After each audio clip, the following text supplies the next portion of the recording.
fucking damn it. So, but I understand that you had another way you want to do it, but I think I'm going to write it like that, bro. No, that's fine. That would probably, because Frank, remember, a ritual this intense would require a lot of Frank's powers. It would require Dash fueling it. It would require both Bahamut and Kaegro to actually feed into them, since they're both the blood of Viscerax. So they would need that. They would, and even though he's another overpowered and he's a higher god, they would still need that as a balancing force. Honestly, I could see Kaegro literally after this betrayal, after giving himself to Debbie to free his son. This is Kaegro's last stand. He's not walking away from this. But the final shot will be Darius, though. Oh, no. No, but that's what I'm saying. No, him giving the most potent force he could would be lopping his wrist and doing necromantic blood magic to fuel Frank and Dash. See, that would do some shit. Yeah. Like, literally, he would gash one wrist and look at Bahamut and go, do it. I betrayed my family to save him. This is what I'm going to do to make sure. When did Kaegro of all people become a good dad? So, holy shit! When he had a son. Yeah. Like, so I'm sorry. There is, when you hold yourself. This is his metamorphosis into being the best person he can. Yeah. From being the corporate sleazebag everyone came to know him as. So the ultimate thing is Darius riding the storm out and literally absorbing her outside of this reality. Even if Bahamut doesn't want to do it, he would prank something like, "Hey, Baphomet, your shoe's untied." What? He would do it. Bahamut would do it. But in the end, ultimately, it's Darius and her in between realities, kind of Quentin Gunna style in that. Quentin Gunna, yeah. And literally, he absorbs her, and that's when he realizes just lost in space, which he can breathe now because of that. Lost in between the walls, in the walls of reality, facing the void. That is his epiphany, his moment of revelation, and that's when he overcomes it. Darius actually overcomes it, and using his newfound power as a Beyonder.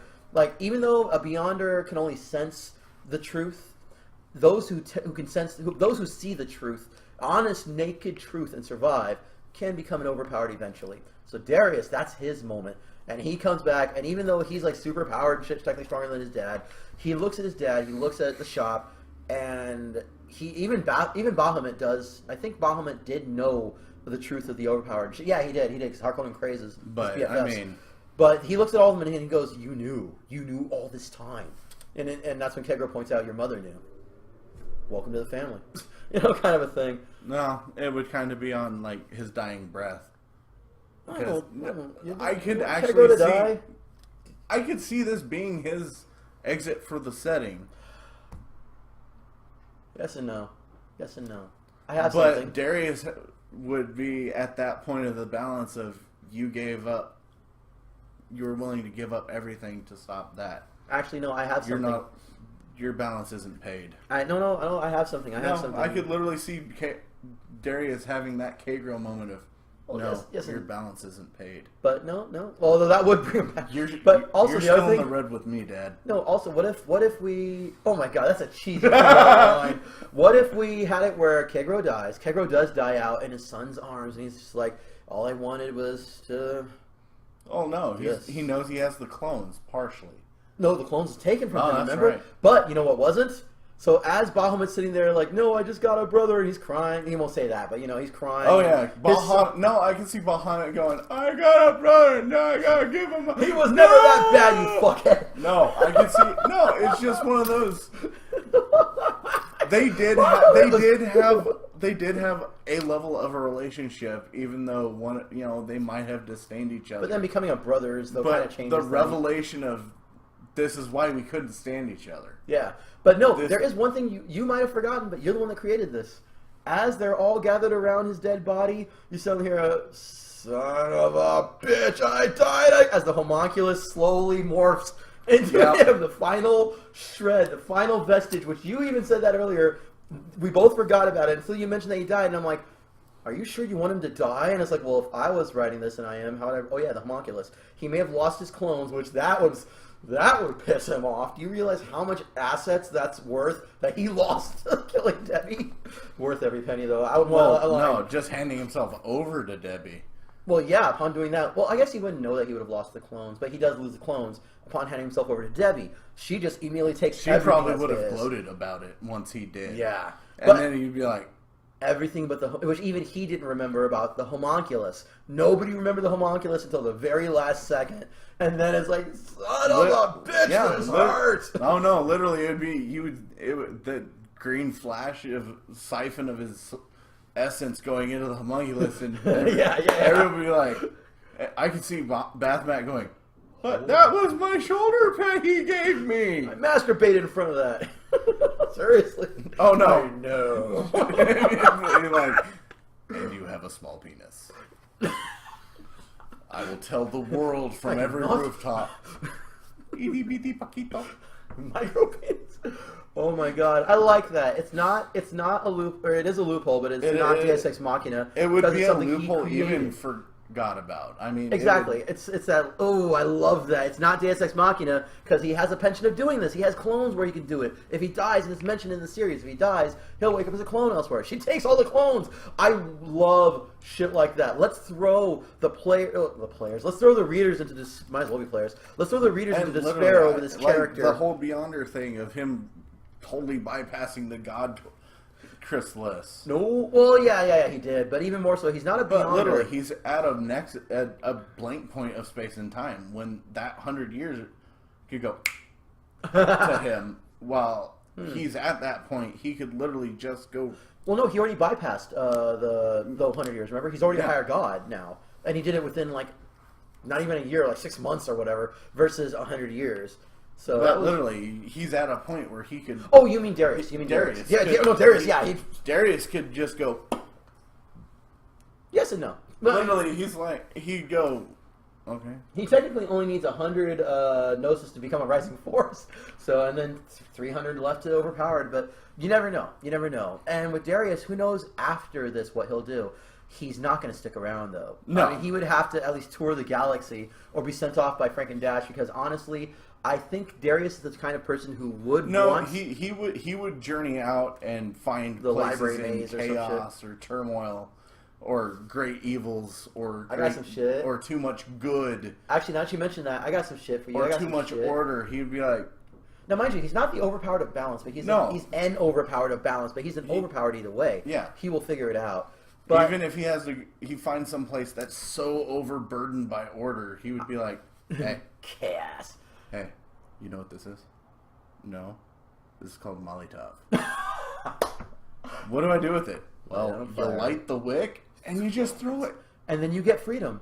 You know what? Fucking throw it at that guy.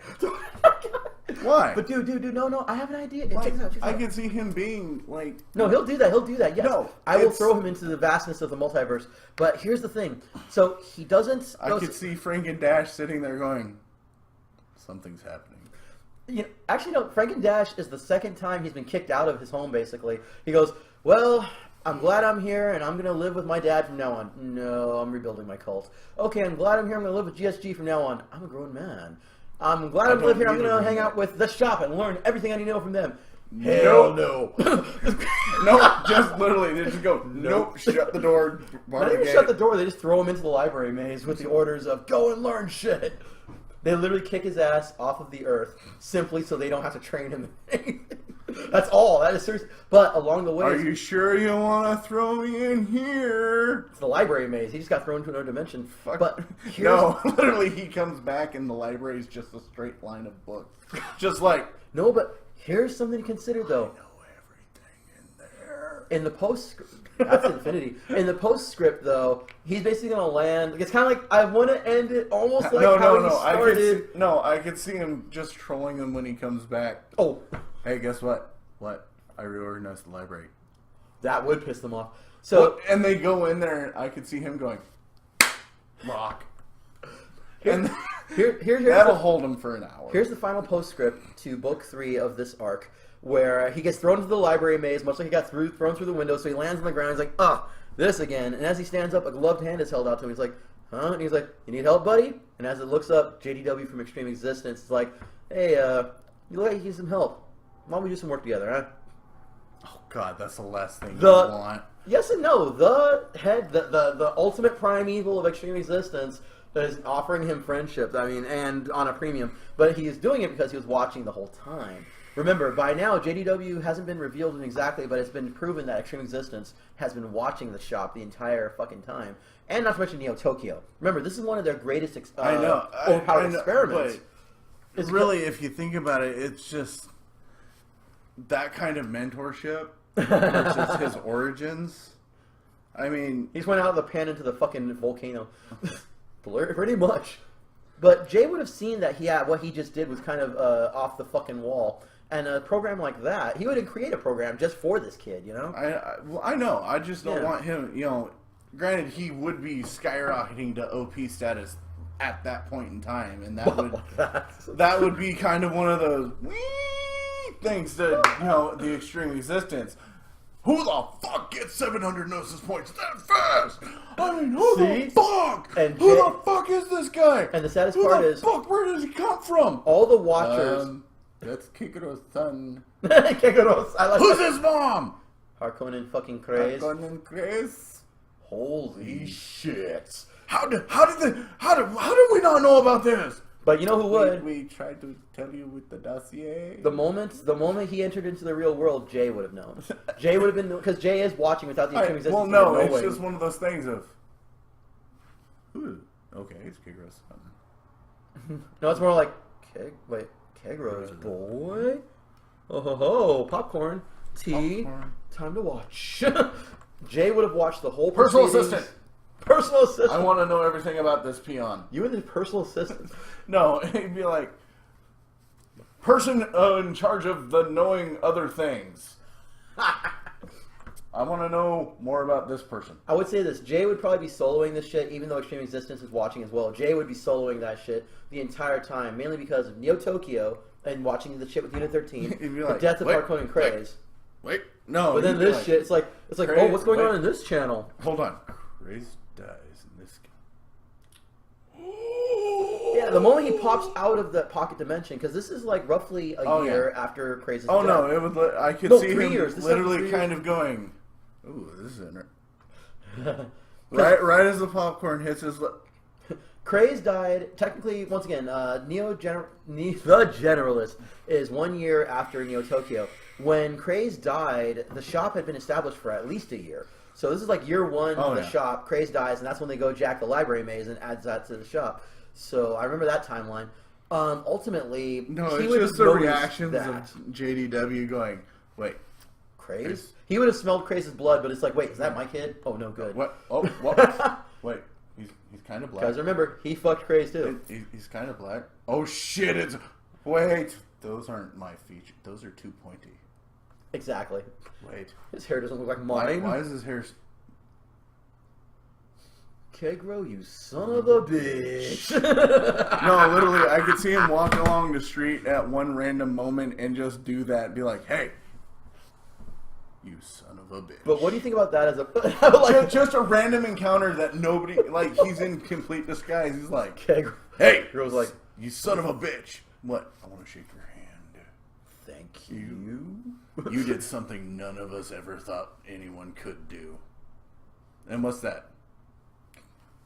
You did something. You did something. Just a random... would do that. Just a random Or mind shag somebody do it for him. But either way, yeah. No, he'd just be like, you did something nobody ever thought could be done. What is that something? Just something.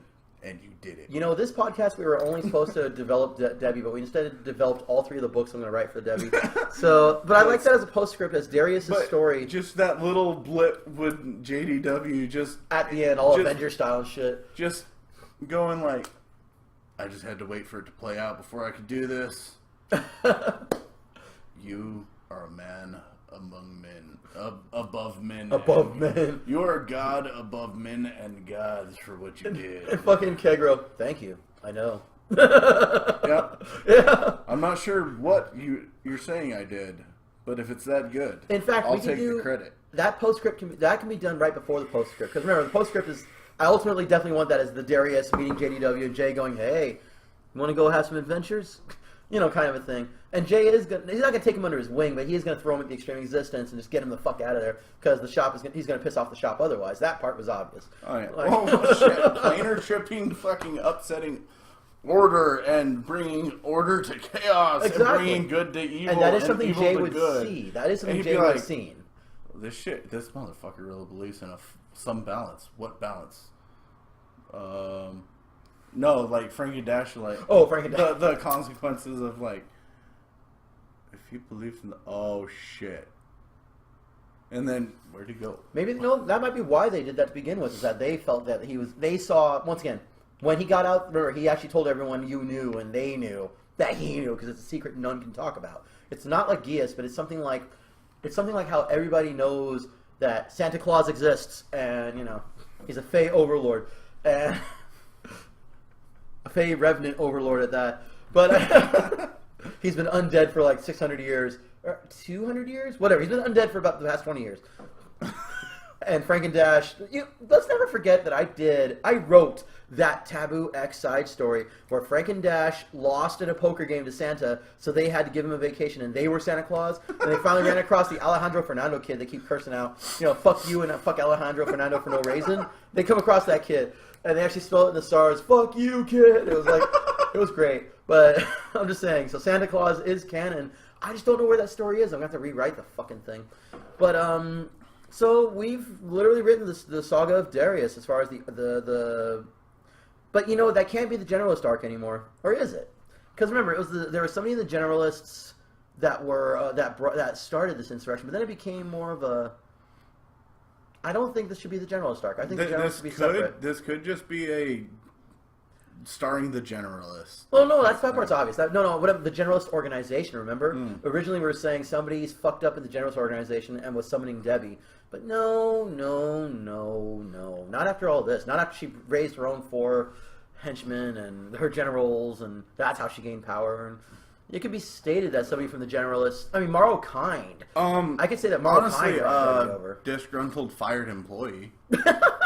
Morrow Kind, once again. Morrow Kind summoned forth Debbie and brought her to this world. Literally, to cause someone havoc. that they cast out because they didn't think, not even cast out, but that doesn't happen a lot.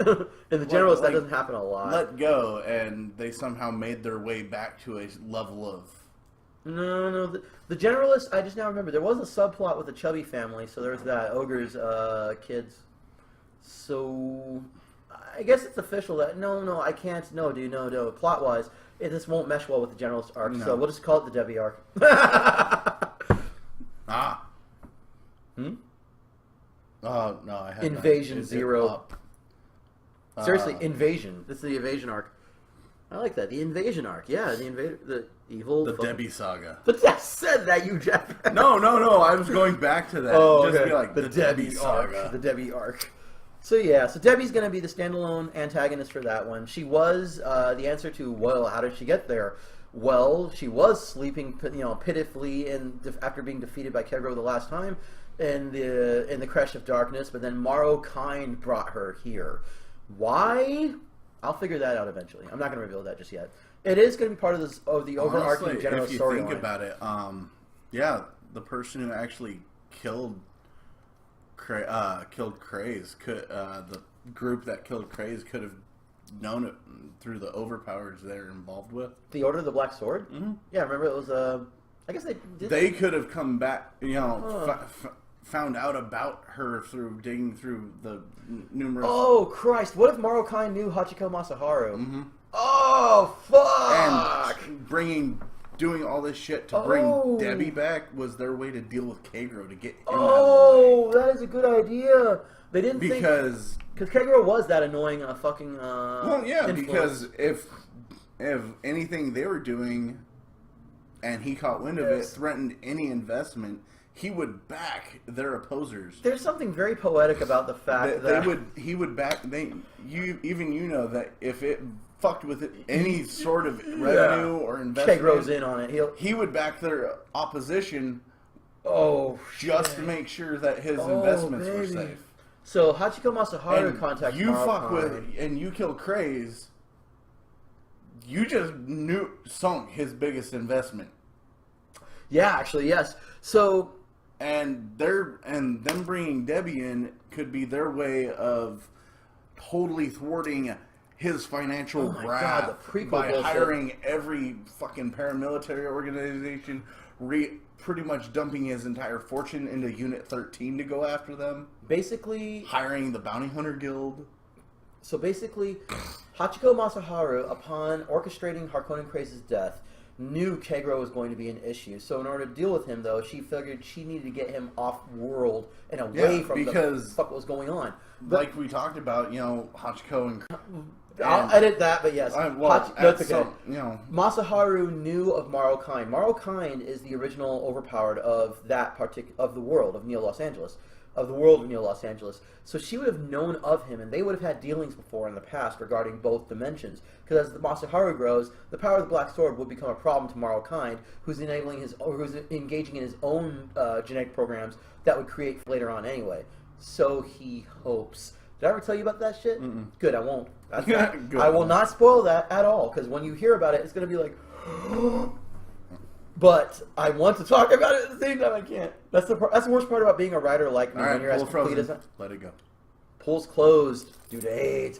No, as a writer, I love what I write, and I love the fact that I have a complete storyline that is going to lead to an ending, and I know what the ending is. But the problem with being a writer like me that does that shit is I can't share it with anyone else until I write it. Oh God! I sometimes want to talk about it so bad. I've told one person and they forgot. And then fucking. What happens when Darius and Kaegro find out that it might have been, that Maro Kind brought Debbie? Well, there's not much they can do to Maro Kind. Don't forget, Maro Kind is of a level that even Darius at full overpowered or Kaegro at full overpowered. If the shop has issues with Maro Kind, imagine what kind of issues Maro Kind gives everyone else. So just be thankful that.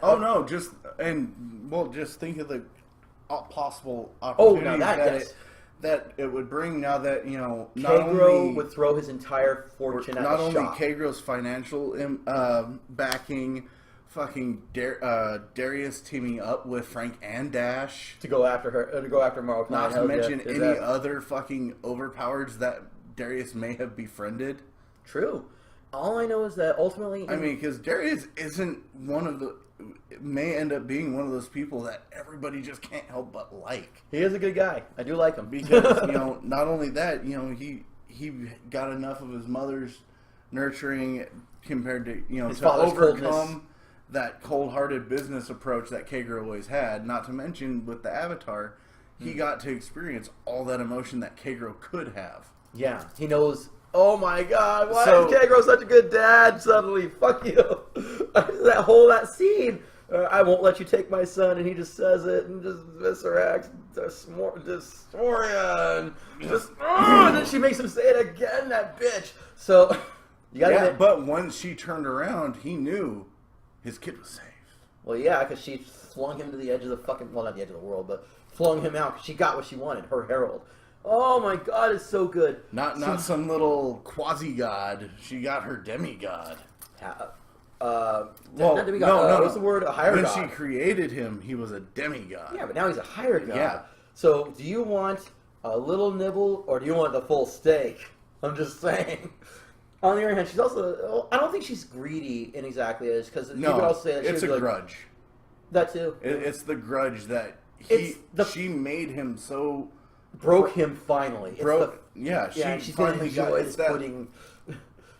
He finally, you said it. Now I get to enjoy the pudding. She's gonna drink his milkshake. She's gonna drink it all up, my nigga. Yeah, but with Kaegro, he already put the turd in her pudding. Well, yeah. But above all, he also learned the one thing she hadn't, and that is don't piss off the shop. You can piss in the wind, you can spit on Superman's cape, you can fuck Lois Lane while Superman just watches because he's a cuck. Whatever. I'm just saying, Lois Lane. It all boils down to Kaegro using people. And in this case, Kaegro would know, just because he's hung out with them firsthand, he knows what kind of bastards the shop are. So the moment that... motherfucker! Exactly. Game respects game. And the moment he saw... Game recognized game, Grandpa. Exactly. You don't look like... You ain't looking too familiar. And I'm just saying, he would have seen that upon the shop being beaten, he knew they were going to come back because they weren't killed. It was once. It's not even that her pride stopped it. She thought she killed them. She didn't. They played dead that good. The moment she turned around and where's the bodies? Which isn't this the second time we've done that in the series in this thing? No, you said this would be the second time. Oh, well, that's what I'm saying. Because didn't we do that earlier where it's like... You said, where's the you bodies? said they got the shit knocked out of them. They had... Oh, my bad. So, yeah, it was the sequence. Yeah, where's the bodies? And it's like, whatever. And it's like, that whatever is going to cost her fucking life. Well, yeah, it's that whole... Because Frank... They're dead. That one's dead. That one's dead. Hello, little boy.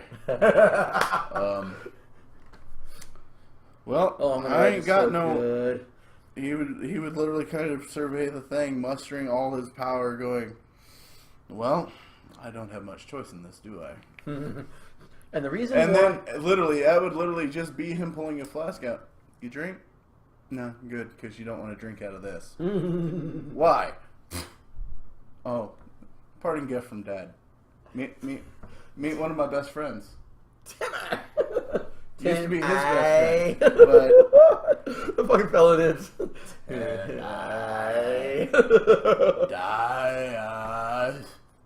I you. So I'm actually no. We'll keep her as a rising force. Oh okay. God. Okay, because the part of it is that they went to go kick her ass. They didn't know she was a rising force. They all thought she was a Beyonder, and then she reveals that she's a rising force, and that's how she was able to defeat them. Honestly, with Timmy's power cap, I wouldn't let him go past 300 gnosis capacity because Kaegro, that was where he kind of. Yeah, but I wonder if that would be different for Darius though. Like Timmy liked Kaegro. Honestly, that's true, as high as he gets, I would always keep Timmy one stage under him. That I can accept. If he gets to OP status, Timmy would only level out cap out at Beyond. empowered.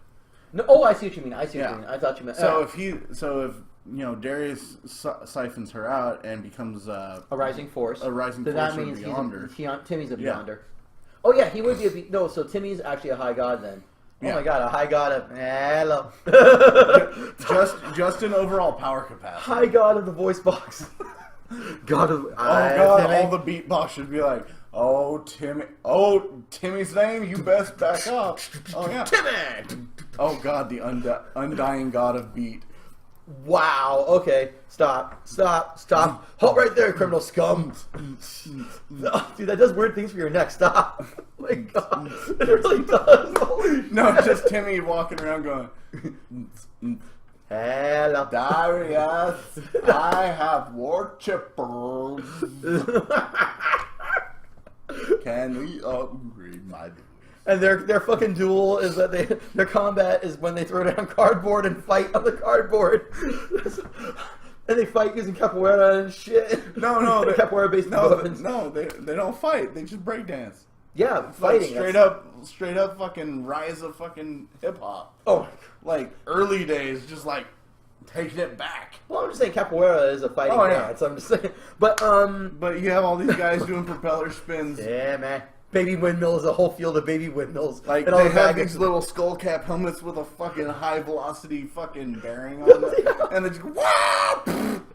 Oh my god. Like, fucking fidget ninjas. Fidget ninjas. Fuck you, no. Okay, that's that, nigga. Oh, come on. So, you don't want to see some fucking badass fucking dancer fucking going at that speed fucking with nunchucks and shit. No!